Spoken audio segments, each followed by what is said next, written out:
नमस्कार, जोहार। लाइव लगातार में आपका एक बार फिर से स्वागत है। दोस्तों, इस वक्त एक बड़ी खबर सामने आ रही है।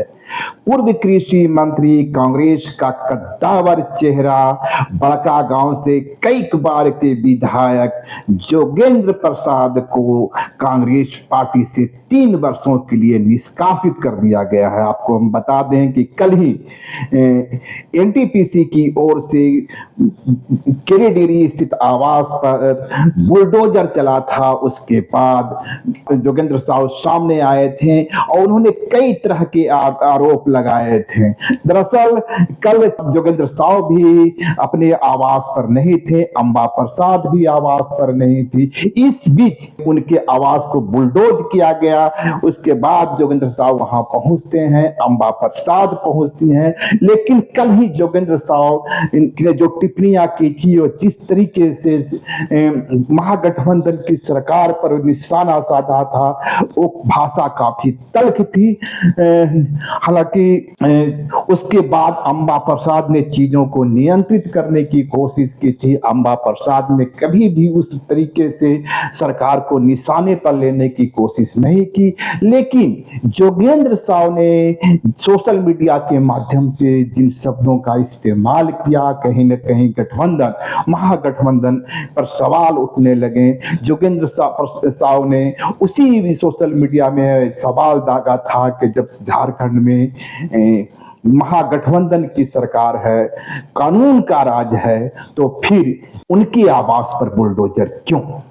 जोगेंद्र प्रसाद साहु ने यह भी सवाल उठाया था कि आखिर क्या कारण है कि जब भी वह विस्थापितों की आवाज उठाते हैं, जब भी रैयतों की आवाज उठाते हैं, इसी सरकार में उनकी आवाज को कुंद करने की कोशिश की जाती है। जबकि राहुल गांधी से लेकर तमाम कांग्रेस के चेहरों ने उन्हें आश्वस्त किया था, उन्हें आश्वासन दिया था कि रैयतों की आवाज मुखरता से उठाते रहेंगे। तो इस तरह के कुछ जो हालात बने कल और जिस तरह से विषम परिस्थितियां आई कांग्रेस के अंदर से, अब जो खबर आ रही है कि जोगेंद्र साहु को 3 वर्षों के लिए पार्टी से निष्कासित कर दिया गया है। हालांकि हमारी कोशिश थी कि जोगेंद्र साहु से संपर्क साधा जाए, हमने साधा भी। लाइव लगातार की ओर से जोगेंद्र साहु से संपर्क करने की कोशिश की गई, संपर्क भी किया गया। उनका बेहद सलाह जवाब था कि उन्हें इस तरह की कोई सूचना नहीं है, उनका पक्ष नहीं लिया गया है, किस आधार पर उन्हें निष्कासित किया गया है उन्हें इसकी जानकारी नहीं है। लेकिन सबसे बड़ी खबर यही है और ब्रेकिंग खबर यही है कि जोगेंद्र साहु जो बड़कागांव से लगातार विधायक रहे, बड़कागांव में उनका साम्राज्य माना जाता है, जहां से बड़का खुद जोगेंद्र साहु ने 2 या 3 बार जीत हासिल की है। उनकी पत्नी जीत हासिल करती है, बाद में उनकी बेटी जीत हासिल करती है। यानी बड़कागांव एक मजबूत किला है जोगेंद्र साहु का, और कांग्रेस का एक बेहद मजबूत चेहरा रहे हैं, पिछड़ों की आवाज रहे हैं।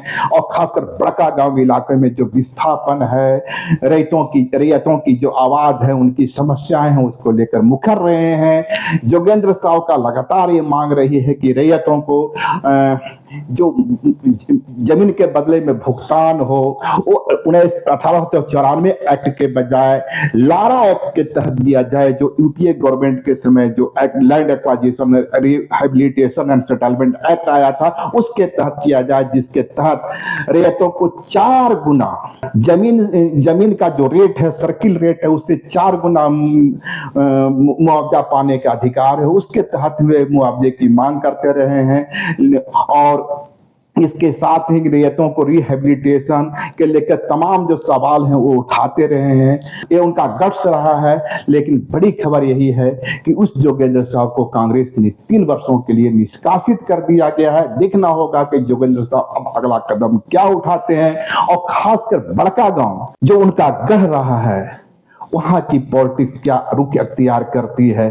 क्या जोगेंद्र साहु अब कांग्रेस के बजाय कोई दूसरे विकल्प भी तलाश सकते हैं? हालांकि जोगेंद्र साहु के लिए मुश्किल होगा, क्योंकि अभी वहां से भाजपा के विधायक हैं। करीबन 15 वर्षों के बाद भाजपा वहां कमल खिलाने में कामयाब हो गई है, वह भी उस हालत में जब उसे प्रत्याशी कहीं न कहीं आंसू से उधार लेना पड़ा है।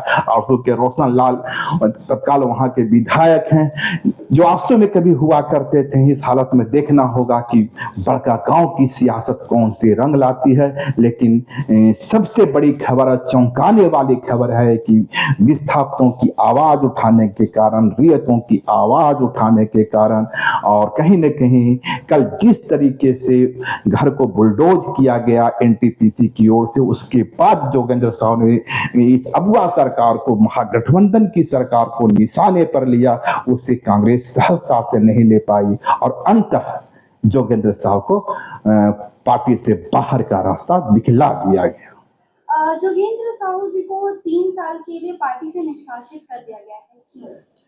देखिए, वो लगातार अपने फेसबुक के माध्यम से, अपने सोशल मीडिया हैंडल के माध्यम से महागठबंधन सरकार के ऊपर, महागठबंधन सरकार के मुखिया के ऊपर और कांग्रेस पार्टी के ऊपर वो प्रश्न खड़ा कर रहे थे, जिसे पार्टी ने बिल्कुल अनुशासनहीनता मानी है।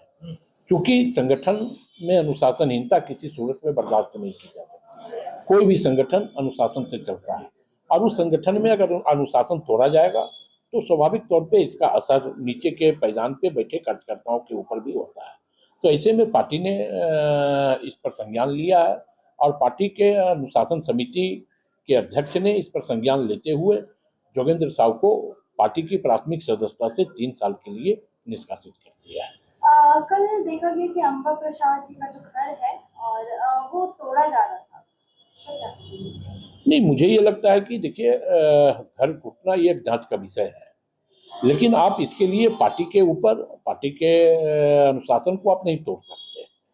तो स्वाभाविक तौर पे पार्टी के अनुशासन को अगर आप तोड़ोगे तो पार्टी कार्रवाई करेगी। लाइव लगातार के वीडियो को लाइक करें, सब्सक्राइब करें और बेल आइकन को दबाना न भूलें।